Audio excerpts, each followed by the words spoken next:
L'échange a duré 2 heures et dans la foulée, le président américain a livré sa lecture de l'entretien, une rencontre qu'il qualifie de très bonne, ce qui en langage trumpien ne veut pas dire grand-chose, mais il a quand même précisé que les États-Unis travaillent sur une levée des sanctions partielles liées à la Colombie. Autrement dit, une ouverture diplomatique affichée, mais des leviers de pression pleinement assumés quand même. Il ne s'agit pas d'une suspension définitive du traitement réservé à la Colombie jusqu'à présent de la part de la Maison-Blanche.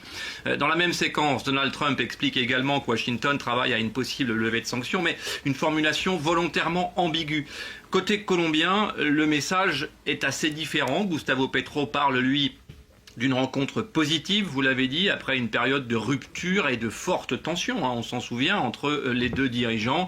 Le président colombien insiste sur le climat, cherche à refermer la parenthèse du bras de fer politique et idéologique, il faut le dire, qui a séparé les deux chancelleries depuis l'entrée de Donald Trump à la Maison-Blanche il y a un peu plus d'1 an.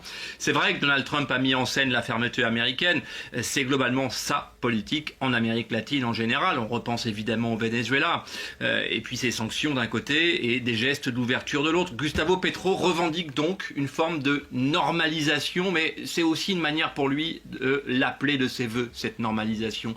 Presque une réhabilitation diplomatique, mais pas tout à fait. Ce qui veut dire que le dialogue est relancé, mais le tempo reste bien américain et la main tendue de Donald Trump demeure strictement conditionnelle, évidemment, comme toujours.